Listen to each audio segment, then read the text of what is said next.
ജോഷ്മി ഞാൻ പോയിട്ട് വരാം. മോനെടി പോന്നീ? ഞാനൊന്ന് ടൗണിൽ പോയിട്ട് വരട്ടെ. എന്നേനു അതെയാ, കുറച്ച് അരിങ്ങ് വാങ്ങിക്കോ. യാ പിന്നെ മഞ്ഞപ്പൊടിയില്ല, പറങ്കിപ്പൊടിയില്ല, കുറച്ച് പപ്പടവും വേണേ. ഓക്കെ. എല്ലമ്മേ, അരിയെല്ലാം 2 ദിവസത്തേക്ക് ഇനിയും ഇല്ലാടാ. മഞ്ഞപ്പൊടി മൊത്തം തീർന്നില്ലല്ലോ. എല്ലാം തീരുന്നതിലടക്കം നീ പറയുന്നമ്മ. അല്ല 2-3 ദിവസത്തേക്ക് സാധനം ഉണ്ട്. പിന്നെ എന്താ ഇപ്പം വാങ്ങുന്നത്?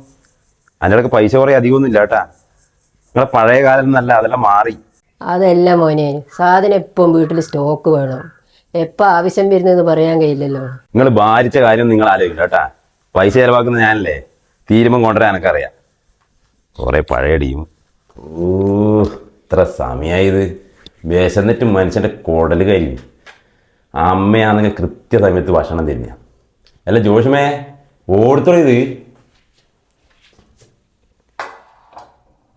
എല്ലണേ, ഇതൊന്നും നൂഡിൽസാ? ഉച്ചയ്ക്ക് ചോറല്ലോ ഉണ്ട്. അതില്ല ശിച്ചുവേട്ടാ, അരി തീർന്നു പോയിനേനു. എന്നിട്ട് നീ എന്താ പറയാ? നീ ഞാനങ്ങ് പറയാൻ വിട്ടും പോയി. ഇന്ന് പിന്നെ ഹർത്താലും അല്ലേ. സാരല്യങ്ങളിൽ ഇത് വെച്ച് അഡ്ജസ്റ്റ് ചെയ്യുക. അമ്മ ഇപ്പോൾ വരുവാ? അമ്മ 2 ആഴ്ച ചെയ്യൂലേ വരായേ.